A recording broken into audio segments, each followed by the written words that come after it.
Hello, my name is Lutterloah, and today I'll be talking about slow flight, aerodynamics of slow flight, and how to enter slow flight. Slow flight is important because we are in slow flight when we do takeoffs and landings.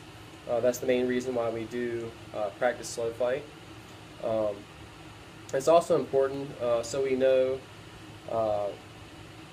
when we're about to get into a stall. So slow flight is to be obtained, it's going to be right before a stall, and it's normally between 5 to 10 knots before a stall. Now it's important to understand that when you're in slow flight, there's a lot of drag in the plane. And the reason why is because when you're in slow flight, as you pitch up, and you're flying the plane like this, what happens is a lot of drag is hitting the undercarriage of the plane, and some drag is hitting the wings and the flaps. But we want a good lift to drag ratio to keep us in slow flight constantly. Now, what will happen is if you pitch up during slow flight and you're cruising along like this and you don't add any power, what happens is if you don't have power with all that drag, even though it looks like you're pitched up above the horizon, your plane will slowly start falling like this, straight down. So what you do to counteract that, you just add some power, and that power is going to lift you back up to where you were and keep you going. It's also important to understand that your controls are not the same.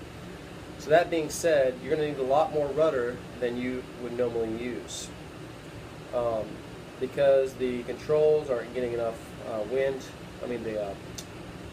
Controls aren't getting enough wind over them. So it's important to understand you need a lot more rudder, and your power is actually going to control your elevation. Now, I have a few pictures here for you to look at. Okay, this is a picture of slow flight here. You can see it. It's low airspeed, high angle of attack, high power setting, and maintain altitude. And then I have another picture here for you guys to see. Okay, the reason why I'm showing you this is I want to pay special attention to this part right here. Okay?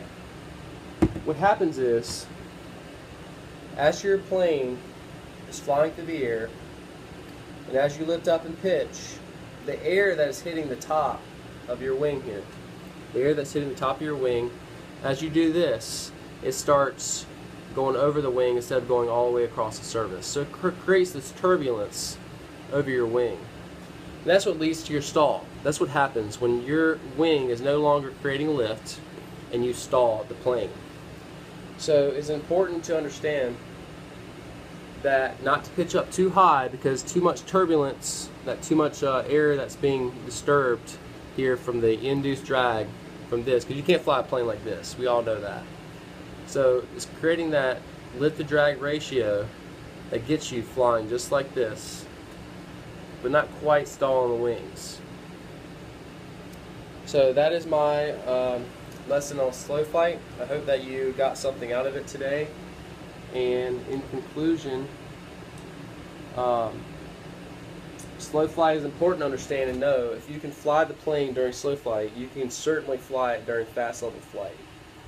It is good to practice slow flight so you understand how the controls will differ from normal flight and can help you get yourself out of a pickle if need be. One last thing, during slow flight, you want to be looking at your engine indications when doing this, because there have been times during slow flight where you might have your engine could maybe run hot, or your oil pressure may not be the same. So that's important to be looking at while you're doing slow flight. So thank you. That is my presentation, and thank you for watching.